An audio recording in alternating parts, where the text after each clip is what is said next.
The champagne glass shattered against the marble floor, inches from Emily's feet. "Get out," the woman in the Chanel suit hissed, her perfectly manicured finger pointing at the cabin door. "We don't allow your kind on this aircraft." Emily froze, her cleaning supplies clutched against her chest. The red scars that traced up her left arm and neck, remnants of the fire that had taken everything 5 years ago, burned under the woman's disgusted stare. I'm just here to clean," Emily whispered, her voice barely audible over the jet's idling engines. "Clean?" The woman laughed, a sharp sound that made the 3 other passengers smirk. "Is that what they're calling it now? James Harrison might have money to burn, but I won't let him parade his entertainment in front of respectable people." Emily's face flushed hot. The misunderstanding hit her like a physical blow.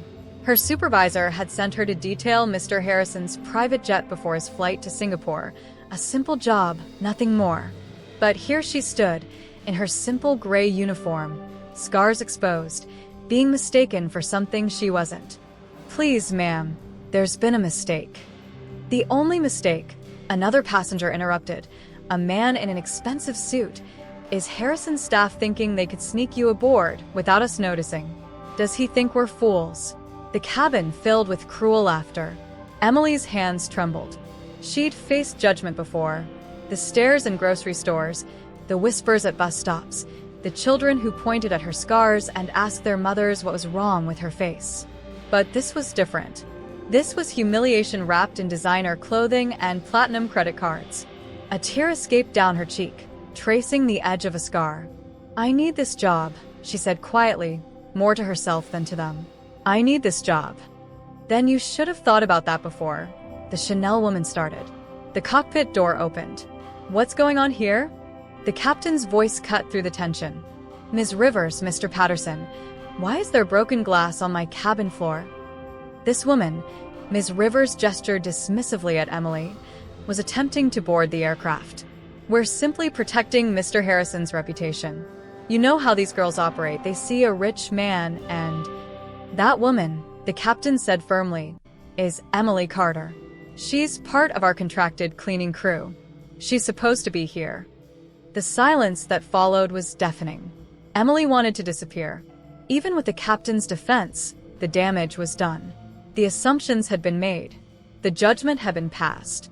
And somewhere in the back of her mind, a small voice whispered what she'd always feared. "Maybe they're right to look at me that way. Maybe I am broken. What would you do if you were misjudged like this? Have you ever felt invisible in a room full of people?" Ms. Rivers didn't apologize. She simply turned back to her champagne, waving her hand dismissively. "Well, she certainly doesn't look like cleaning staff. Perhaps Harrison should invest in proper uniforms." The other passengers murmured agreement, already moving on, already forgetting Emily stood there with tears in her eyes. But Emily couldn't move on. She couldn't unhear the word entertainment. Couldn't unsee the disgust in their eyes. Couldn't unfeel the weight of their assumptions pressing down on her scarred shoulders.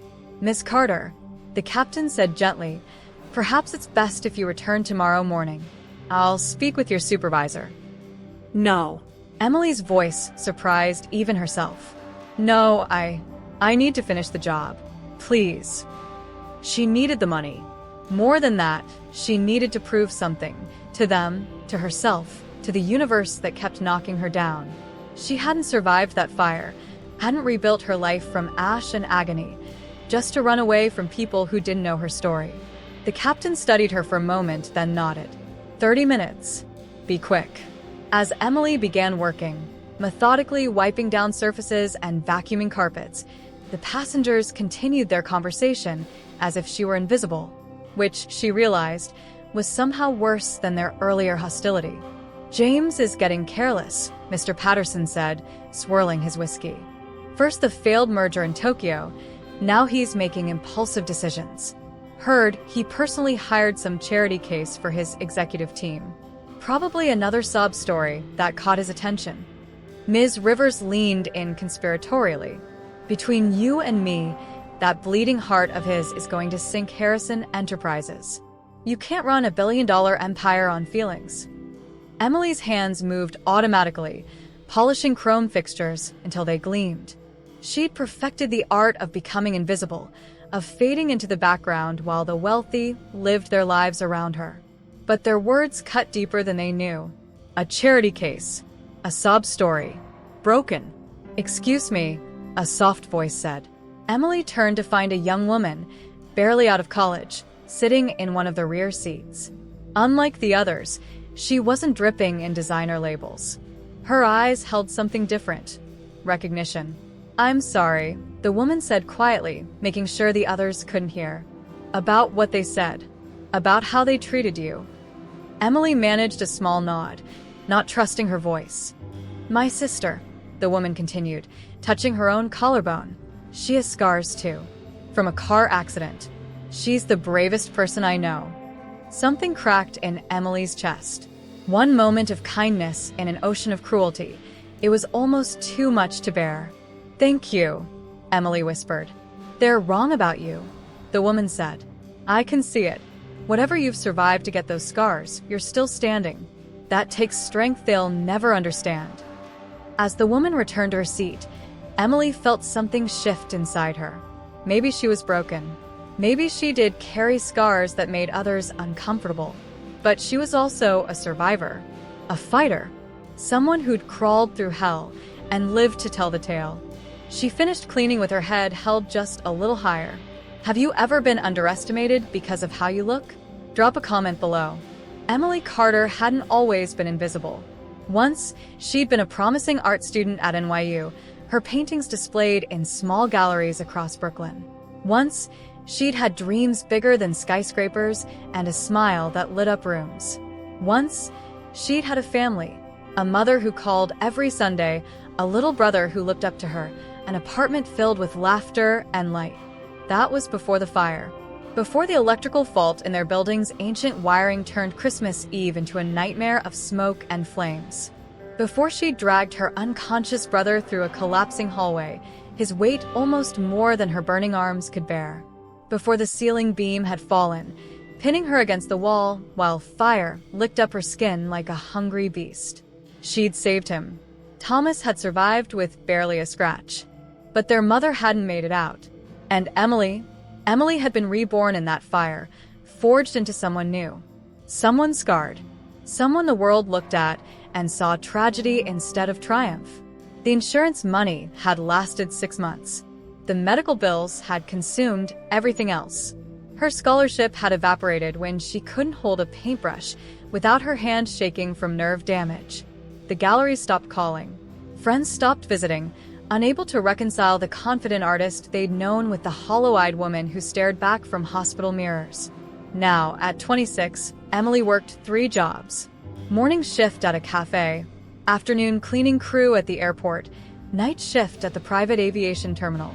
She lived in a studio apartment in Queens that smelled like mildew and broken dreams. Every penny went to Thomas's college fund. He was a freshman at Columbia now, studying to be a doctor. He didn't know she worked herself to exhaustion to keep him there. She'd made sure of it. This cleaning job on Mr. Harrison's jet was supposed to be easy money. $300 for 2 hours of work.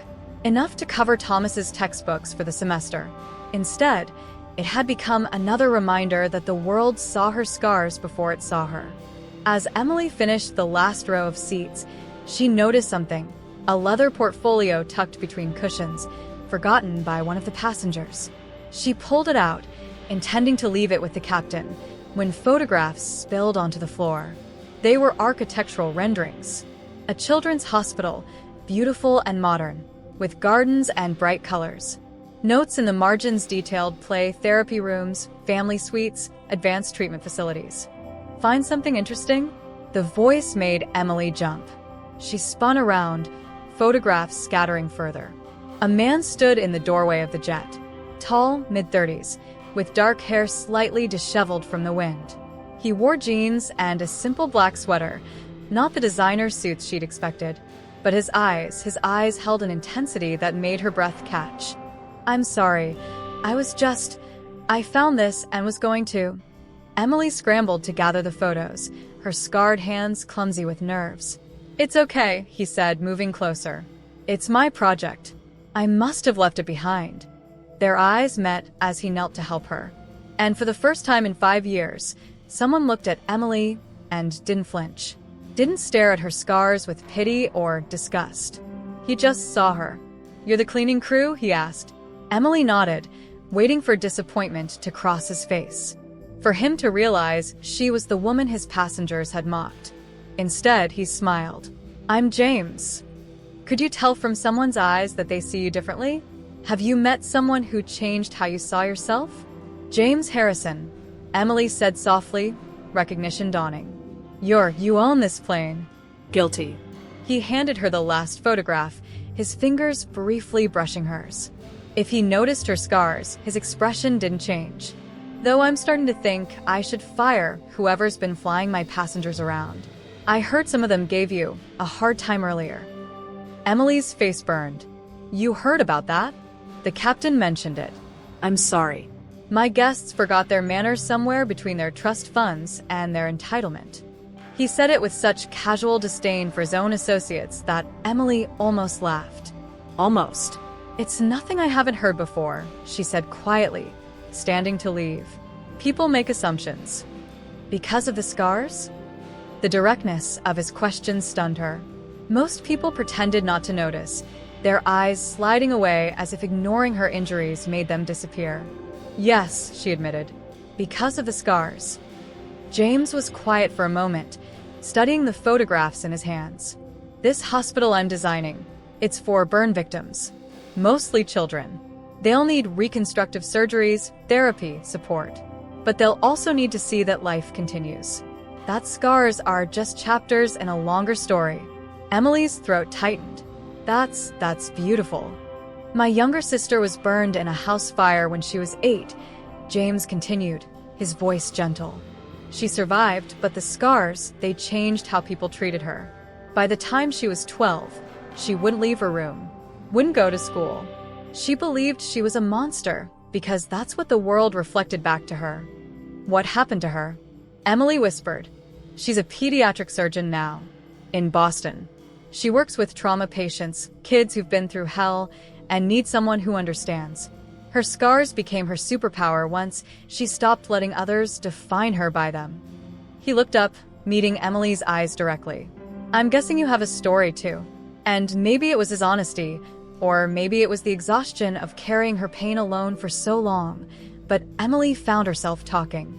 She told him about the fire, about her mother's last breath being a scream that still echoed in her nightmares, about Thomas, brilliant and beautiful, who'd survived because she'd refused to let him burn, about her art, her dreams, everything she'd lost when her hands had become too damaged to hold a brush steady. She told him about the stares, the whispers, the dates that never led to second dates, about feeling like a ghost in her own life, watching the world through glass she could never quite break through. James listened without interrupting, without offering empty platitudes or inspirational quotes. He just listened. "You saved your brother's life," he finally said. "And these people on my plane today, they looked at your scars and saw weakness. They're idiots." Despite everything, Emily smiled. "They're your business associates. Which makes me an idiot for associating with them." He stood, extending his hand. "I have a proposition for you, Emily Carter." She stared at his outstretched hand, confused. "A proposition?" "My executive assistant quit last week. Ran off to find herself in Bali or something.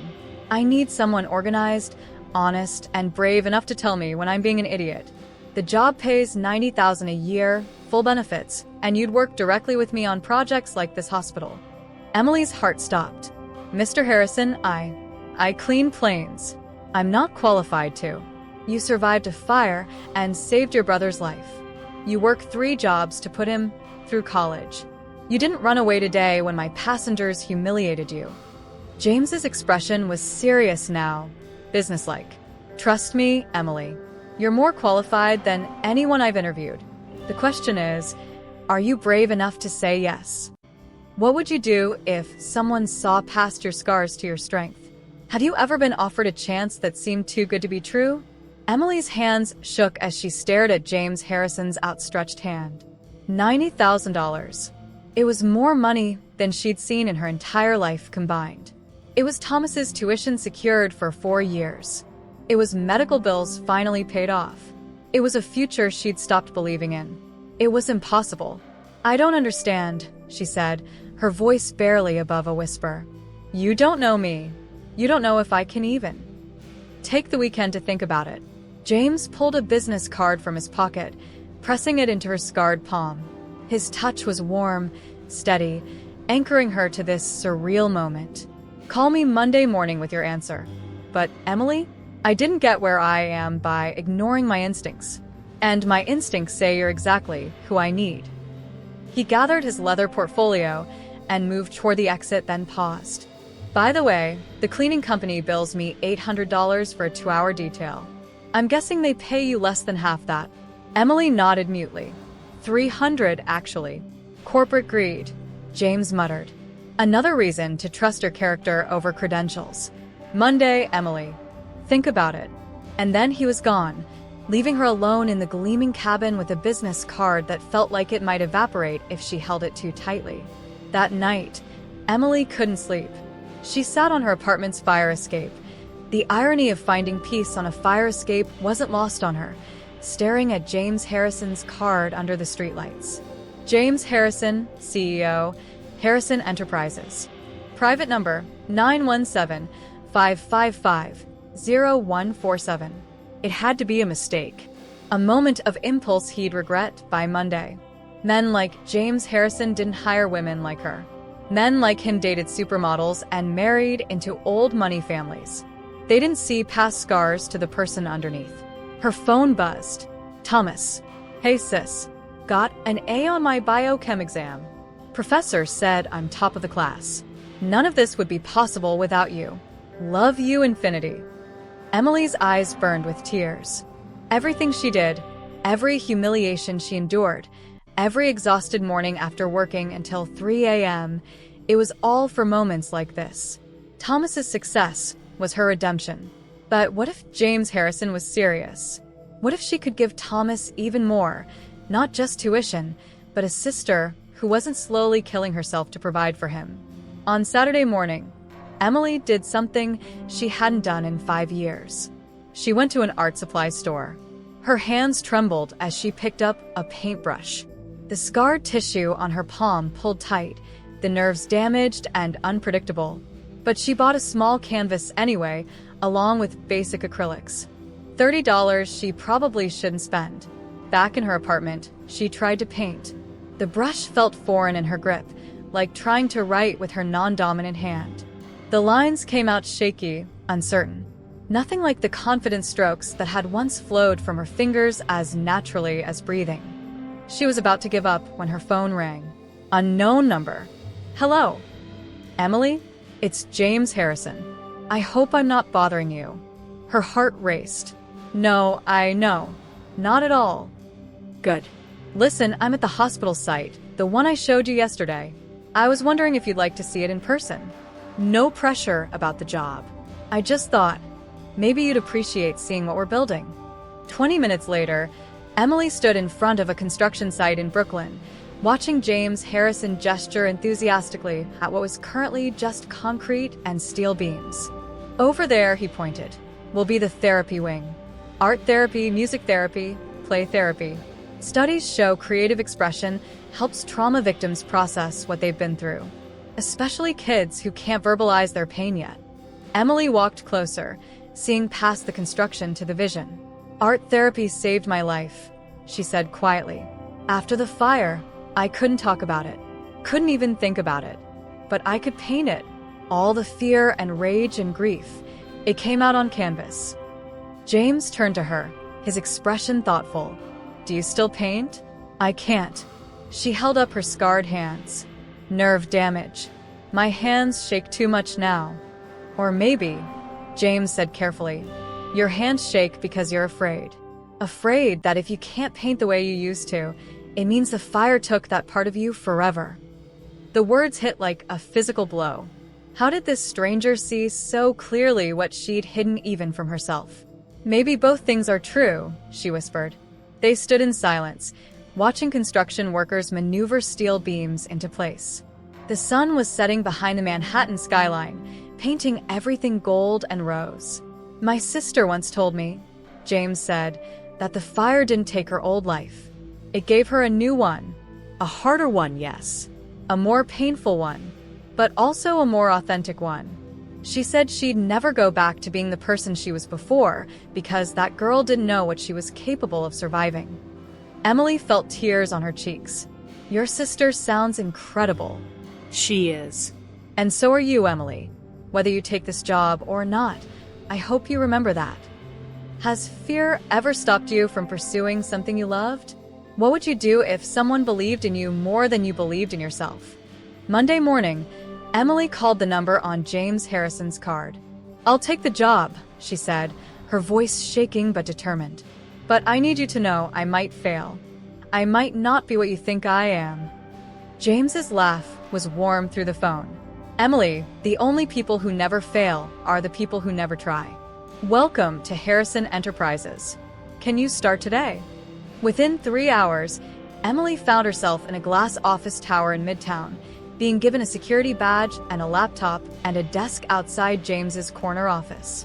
Your primary job, James explained, pulling up his calendar, is to keep me organized and honest. I get tunnel vision with projects and forget to eat, sleep, or return important calls. I need someone who'll tell me when I'm being unreasonable. You want me to tell a billionaire when he's being unreasonable? Emily asked skeptically. Especially then. Being rich doesn't make me right. It just means more people are afraid to tell me I'm wrong. He grinned. Think you can handle that?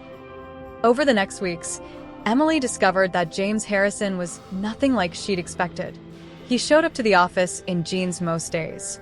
He remembered the names of every janitor and security guard. He donated more money anonymously than most corporations gave publicly. And he worked with an intensity that left her breathless, 16-hour days fueled by terrible coffee and an unshakable belief that his money should solve problems, not just generate more money. The hospital project consumed him. He personally reviewed every design element, every piece of equipment, every inch of the healing gardens. And increasingly, he asked for Emily's input. What would have helped you? He'd ask, showing her layouts of patient rooms. After the fire, what did you need that you didn't get? At first, Emily demurred. She was his assistant, not a consultant. But James persisted, and eventually, she found herself speaking truths she'd never voiced before. Privacy, she said one day, studying the designs.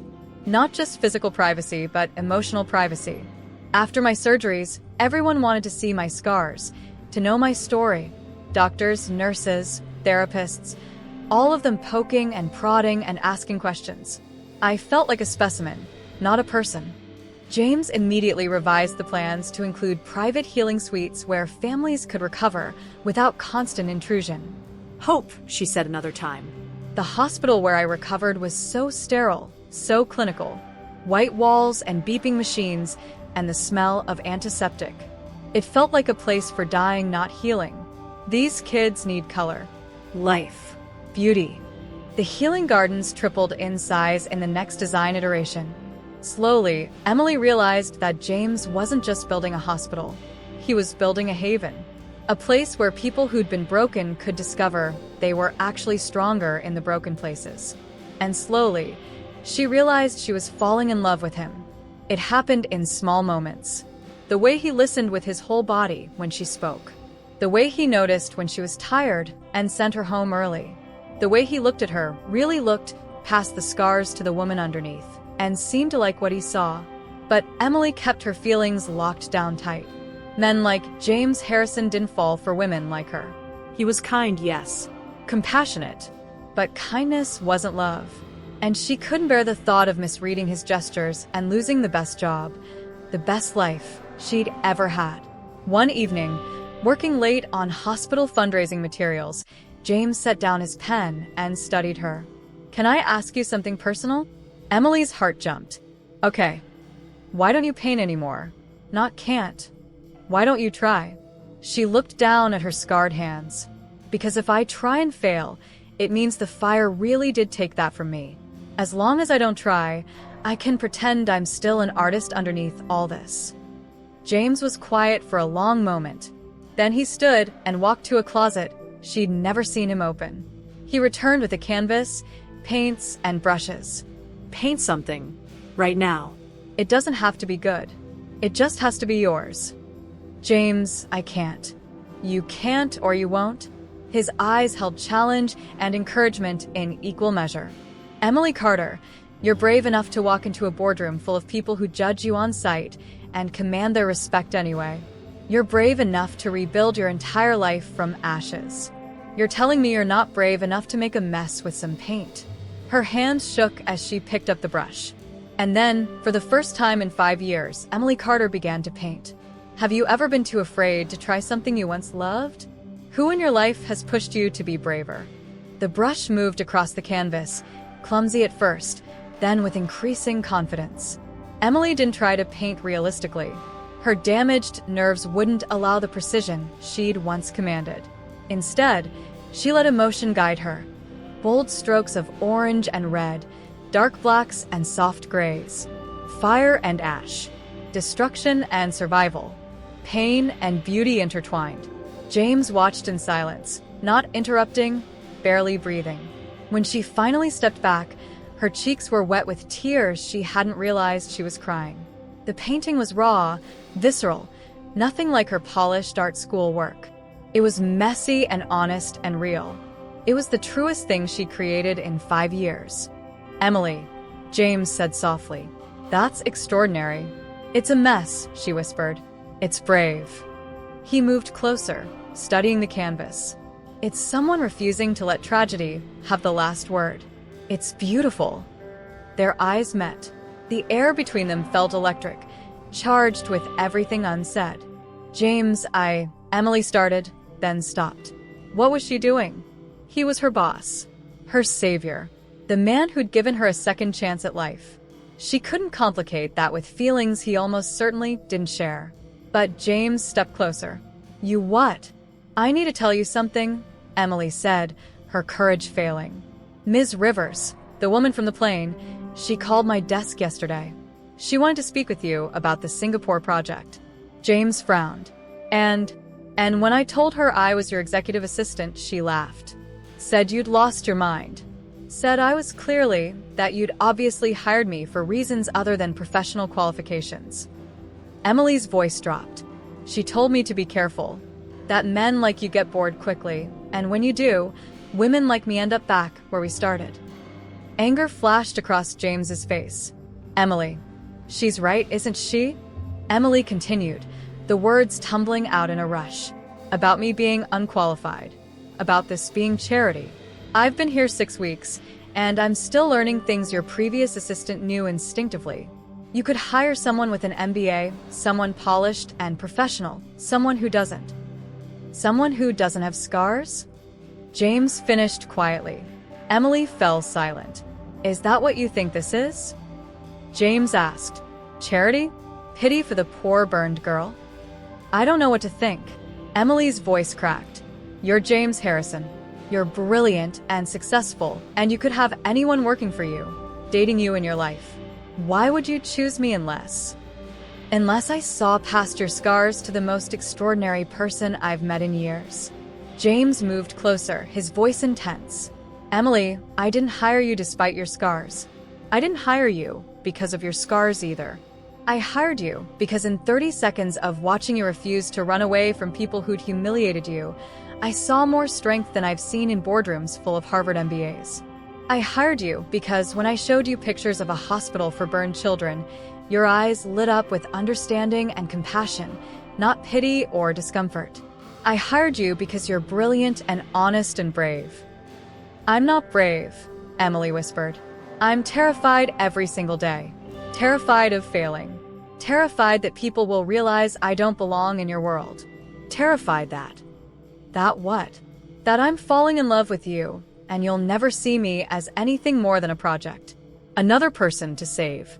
Another chapter in James Harrison's story of being a good man. The words hung in the air between them. James's expression softened. Emily, do you know why my sister became a surgeon? The subject changed through her. Because she wanted to help people? Because she fell in love with a man who saw her scars and told her they were beautiful. Not in a patronizing way, but in a genuine way.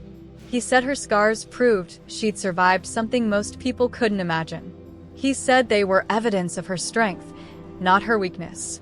And for the first time in her life, she believed she might be something more than damaged. He stepped closer, so close Emily could feel the warmth radiating from him. I don't see you as a project, Emily. I see you as the woman who makes me laugh when I'm being too serious, who calls me out when I'm being unreasonable, who understands the hospital project better than any consultant I've hired because you've lived it, who paints raw, honest, beautiful art that makes my chest ache.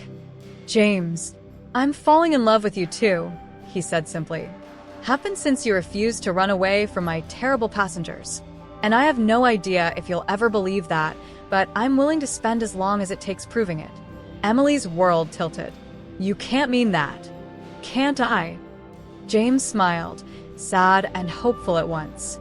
Emily Carter, you're the bravest person I know. The question is, are you brave enough to believe someone could love you exactly as you are?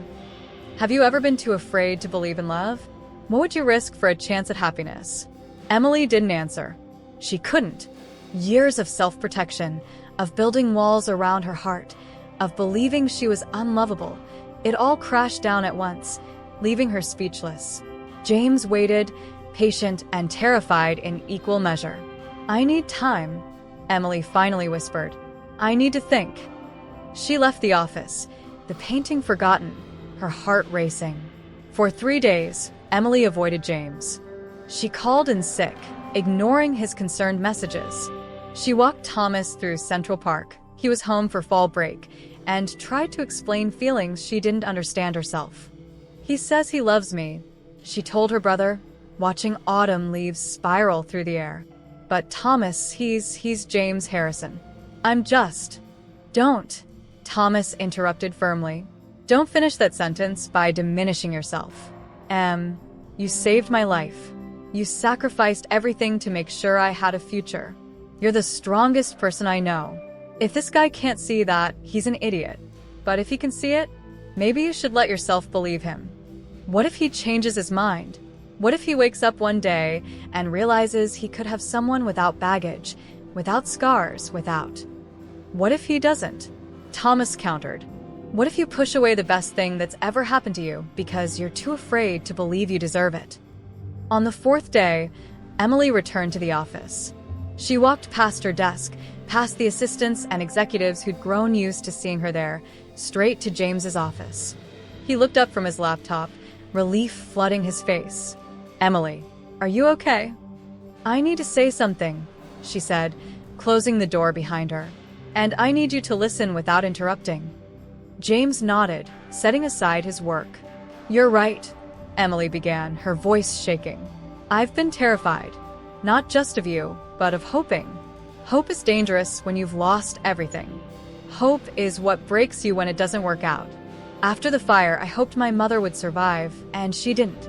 I hoped my hands would heal enough to paint, and they didn't. I hoped people would see past my scars, and they don't. Hoping has only ever hurt me. Tears streamed down her face now, but she didn't stop. But then you happened. You looked at me like I was worth seeing. You gave me a job I didn't deserve, and then proved to me every day that I did deserve it. You pushed me to paint again. You saw something in me I'd forgotten was there. And yes, I'm falling in love with you. I'm terrified and I'm falling, and I don't know how to do this without breaking again. James started to speak, but Emily held up a hand. I'm not finished. If we do this, if we try this, I need you to understand something. There will be people who judge you for being with me. Ms. Rivers won't be the last to assume I'm using you, or you're slumming, or this is some kind of fetish. Your business partners will question your judgment. Society photographers will zoom in on my scars instead of my face. It won't be easy. Emily. And I can't be your project, she continued, her voice breaking. I can't be the poor burned girl you saved. If you love me, you have to love me as an equal, not a charity case. You have to let me be strong and weak and messy and real. Can you do that? James stood, moving around his desk until he was directly in front of her. "Are you finished?" Emily nodded. "Good, because I have something to say too." His voice was firm but gentle. "You're right about everything. People will judge us. They'll make assumptions. It will be hard sometimes. But Emily, I've spent my whole life doing what was expected. Dating the right people, making the right investments, building the right empire. And none of it made me happy until you walked onto my plane with cleaning supplies and refused to be invisible." He took her scarred hands in his, holding them like they were precious. "You're not my project. You're my equal, my partner, the person who makes me want to be better. And if the price of having you in my life is weathering some judgmental looks and stupid comments, I'll pay that price gladly." "James, I love you, Emily Carter. Your strength, your courage, your art, your scars. All of it. Every part. And I'm willing to prove it every single day for the rest of my life, if you'll let me." Emily was crying fully now, years of pain and fear and hope all tangled together. "I'm scared." "I know. Me too." James smiled, that warm, genuine smile that had first made her believe someone could see past her exterior. "But maybe we can be scared together." And then, finally, Emily did the bravest thing she'd ever done. She rose on her toes and kissed James Harrison, letting herself fall completely, trusting he would catch her. He did. Have you ever had to choose between safety and happiness? What helped you take that leap of faith? The kiss started tentative, almost fragile, like both of them were afraid the moment might shatter. But then James's arms wrapped around her waist, pulling her closer, and Emily's scarred hands found their way to his face, and suddenly there was nothing fragile about it. When they finally pulled apart, both breathless, James rested his forehead against hers. "I've wanted to do that for 6 weeks," he admitted. Emily laughed, a real laugh that felt like sunlight breaking through clouds. "Why didn't you?" "Because I needed you to believe in yourself first. Needed you to see what I see, that you're not broken, Emily. You're beautifully, perfectly whole." Over the next months, Emily discovered what it meant to be loved without conditions. James didn't hide her. At the hospital fundraising gala, he introduced her as his girlfriend with pride, his hand never leaving the small of her back as donors and socialites tried to mask their surprise. When Ms. Rivers made a snide comment about unusual choices, James politely but firmly removed her from his contact list. "Life's too short," he told Emily later, "to surround myself with people who can't see what I see." But it wasn't always easy. There were photographers who focused on Emily's scars in gossip columns. There were whispered conversations at business dinners. There was the day Thomas called, worried, after seeing a tabloid headline: "Harrison's charity case, billionaire's questionable romance." That night, Emily came home to their shared penthouse. She'd moved in 3 months after their first kiss, and found James on the balcony, staring at the city lights. "I saw the article," she said quietly. "I'm going to sue them." "Don't." Emily wrapped her arms around him from behind. "James, you can't fight every cruel person in the world. And I don't need you to. I just need you to keep seeing me the way you do." He turned, pulling her close. "How can you be so strong?" "Because you taught me that my scars don't define me. And if they don't define me, they certainly don't define us." The hospital opened on a crisp October morning, exactly 1 year after Emily had cleaned James's jet.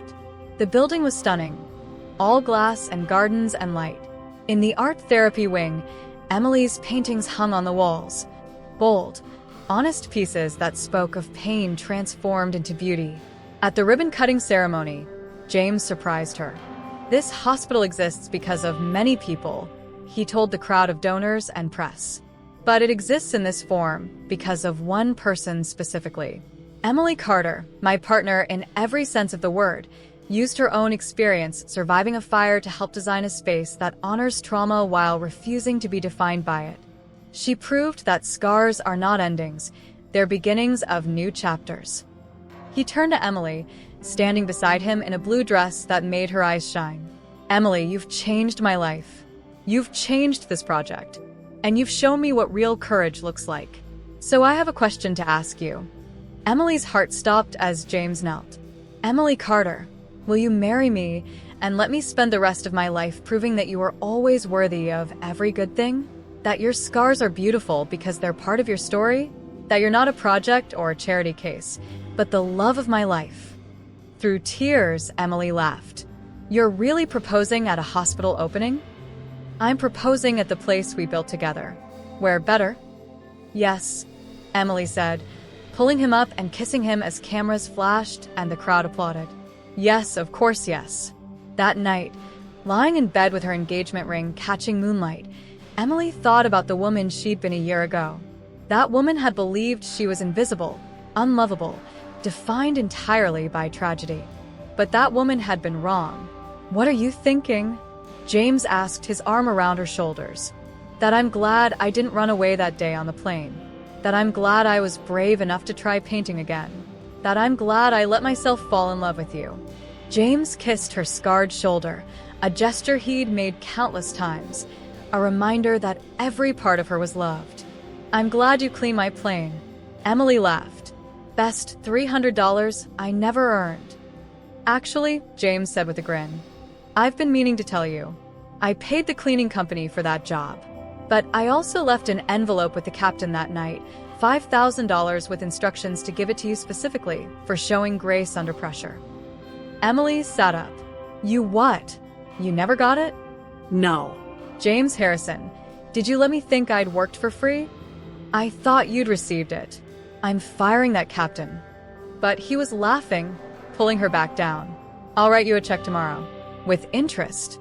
You'd better, Emily said, but she was laughing too, wrapped in his arms, her scarred skin against his. Two imperfect people who'd found perfection in each other. Outside, the city sparkled with possibility. Inside, Emily Carter, soon to be Emily Harrison, finally believed she deserved all of it. Have you ever found love when you stopped looking for it? What moment made you believe you deserved happiness? If this story inspired you, subscribe to the channel now, hit the bell, share it with someone who needs hope, leave a comment. What scars have made you stronger?